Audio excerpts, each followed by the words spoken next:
that's when the news was telling us, get to a safe place if you are in Oak Grove. A tornado warning coming into Jefferson County. Again, Birmingport, Alliance, Oak Grove, that western and northwestern part of the county up toward the river.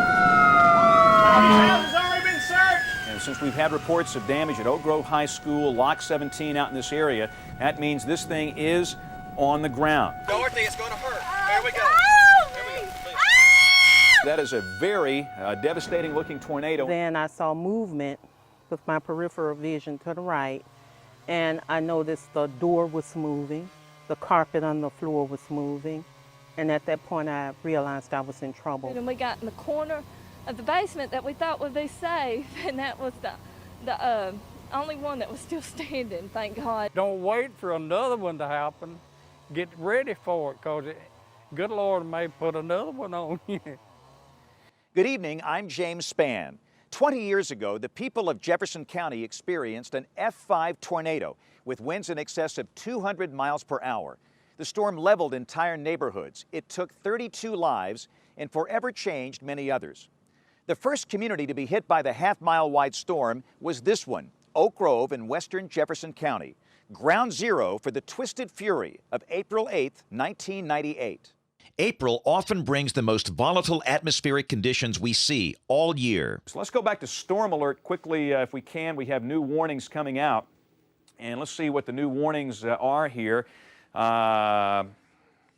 Actually, we have so many it's hard to determine that. This was never more true than on April 8, 1998. I can't tell you enough to take this thing seriously. There you go. There's the hook. I mean, this is just classic, and this could be a large tornado.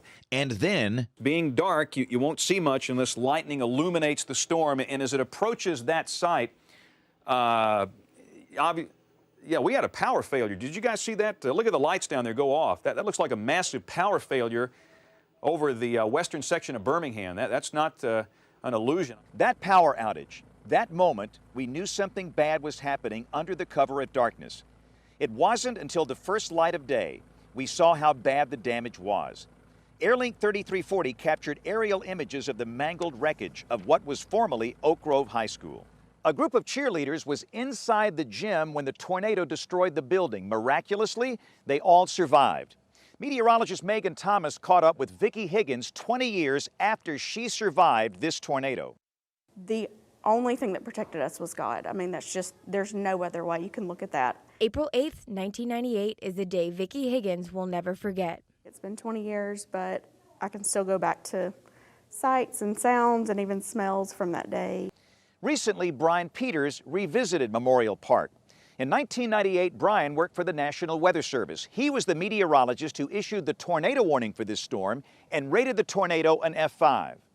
Really nice tornado signature here. Well, we had issued warnings for what was an EF2 tornado that came from Pickens into western Tuscaloosa counties. Reports were slow to come in, and we're watching the storm trying to hold off on the issuance of a warning because we're not getting any reports. And then it was like somebody opened the floodgates. Data, that's a strong indication of a tornado. There's the Warrior River. And at that point, we realized Jefferson County was in deep trouble. To this day, I drive past this site, and I still can't believe the school is gone. The one thing I'll never forget, that we flew the helicopter the next morning, early, and I knew that it was bad out here, but nobody knew how bad it was until the first light of day. And so I told the pilot, let's go to the school. Let's go to Oak Grove School. I know that place like the back of my hand. I can look at that and kind of tell how bad it was. We flew over this place, and when the world saw that, when we saw that, we knew this is horrific. And I remember the pilot giving me the latitude, longitude when we were over Pratt City of the endpoints.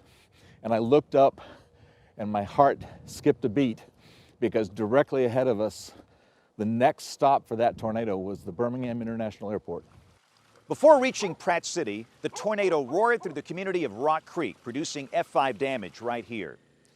You can still drive down Warrior River Road today and see scars of the storm, like these front steps that lead nowhere. Living through a storm of this strength is one thing, but being lofted into it and living to tell the story is extremely rare. It happened to Matthew Seals. He survived, but his young son did not.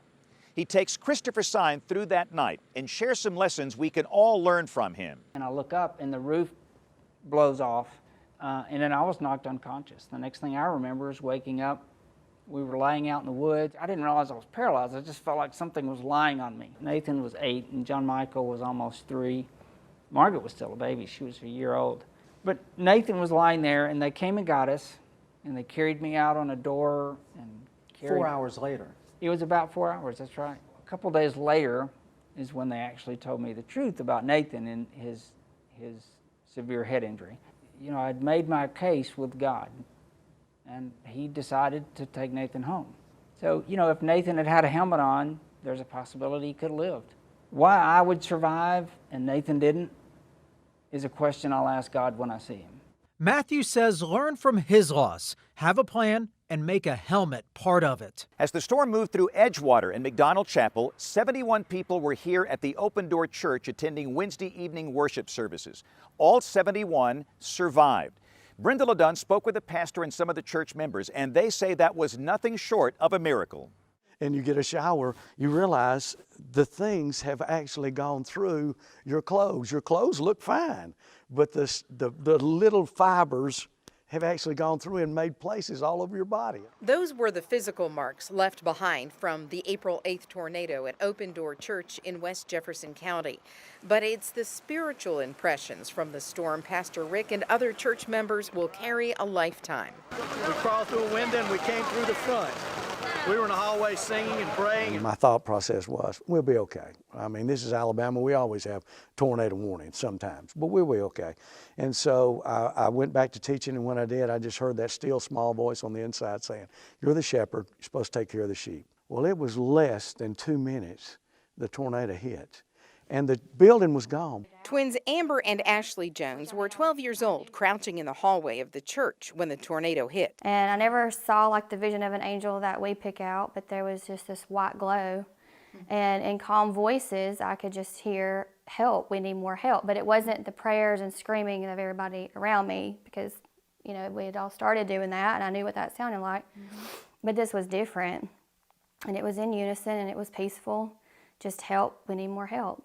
The tornado continued on its path of twisted fury, ending here in Pratt City. The next day, Chief Photographer Bill Castle found a man, a survivor, determined not to lose heart. 20 years later, we found him again in the same place. Sarah Snyder shares his story. A little hard work is almost always rewarding when you're doing it in a place you love. Which is why James Carter, a retired construction worker, still likes to get his hands dirty. It's this house, this street, these neighbors who keep coming back, even after surviving 4 devastating storms. Okay. But talking about April 8th, 1998, the storm that took his home and nearly his life, is still painful for James Carter. Our chief photographer, Bill Castle, first found James that day in 1998, just hours after he lost it all. When it started hitting the house, that's when I know the roof was coming on me. Most of the roof in the front part of the house was torn off. One lady was in the house and we didn't know it. We finally got her house and everybody in the debris was all upside the road. We couldn't tell nothing. Today, his house is whole again. He kept me. I mean, way back, teenagers, he kept me.